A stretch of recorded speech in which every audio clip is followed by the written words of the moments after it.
I started playing guitar when I was a kid. I had heard somebody play the guitar on TV or something, and I said, oh, I want to take guitar lessons.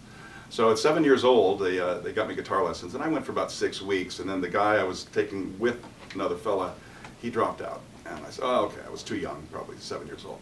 But a few years later, when I was 11 years old, I picked it up again, and this time it stuck. And I kept playing, and I played all during high school, played in choir concerts, and actually made an album when I was in high school, so I got into it. You know, it was an interesting opportunity I had when I was a senior in high school. I had a friend who I met through the choir, a girl who sang, and we did songs together. We kind of did, you know, sort of Peter, Paul, and Mary kind of stuff. And we were playing for a friend's party at his house, and one of the people who was there was the fellow who was in the local Kiwanis Club, and he said, you know, we should make it a record album and sell it and use that as a fundraiser for the student key club, which was the Kiwanis Club in the school. So that's what we did, and we recorded it in the band room and the choir room.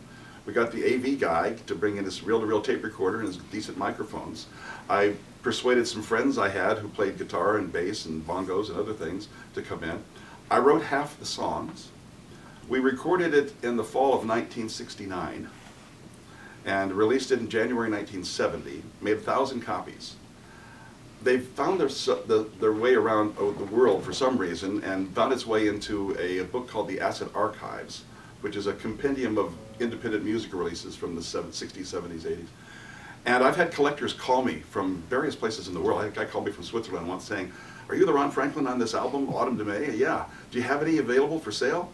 I found out that if you can get a pristine copy on eBay, it goes for over 500 bucks. I had no idea. I wish I had a stack of them in my garage. I'd let them out little by little, you know. But no, this was the album that I made in high school. And like I said, I wrote half the songs, and the other were pop songs of the day: Simon and Garfunkel, Peter, Paul, and Mary, Bob Dylan. Riding alone in my automobile, try to so I do have a website, and I have a lot of my own material there. I've never gone back to that album and like re-recorded all of those songs. Those are songs that left my repertoire long ago. I have a whole bunch of new songs, of course, that came in after that. But that would be an interesting idea, to do a remake of Autumn to May, and I'll take that under advisement. That's kind of a cool suggestion. You can find a few of the pieces out on YouTube if you just put in Franklin and Hayes, H-A-Y-E-S is my friend's name, and Hayes.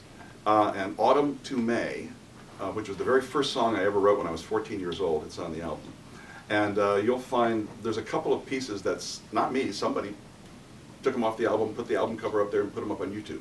So you can actually hear a couple of the songs off the album on YouTube. Offer his heart to adversity. He's just trying to reach escape velocity.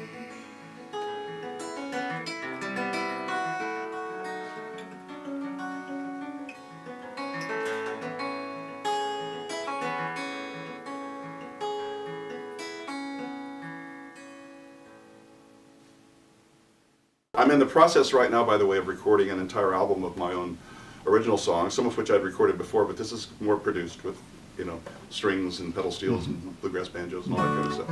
So that's in process, and hopefully it'll be out later this month. Not this month, this spring. So, in the meantime, this is a tune that I wrote some years ago that I always say it summarizes the universal disease, which is most people would rather be someplace else most of the time. So it's called Escape Velocity.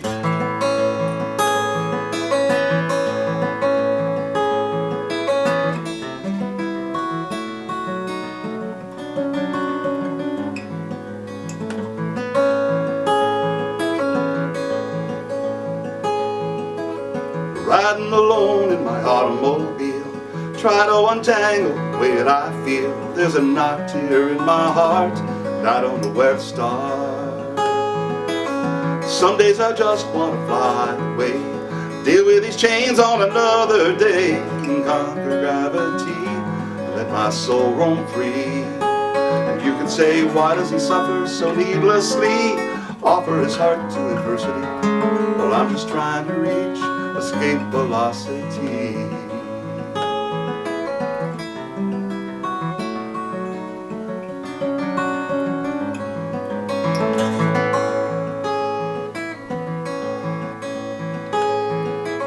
Well, I knew a man who lived upside down, day after day on a merry-go-round. It was a radical point of view, but it was all he knew.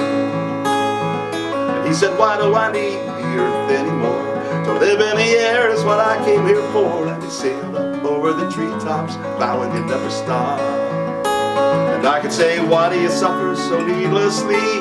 Offer his heart to adversity. He's just trying to reach escape velocity.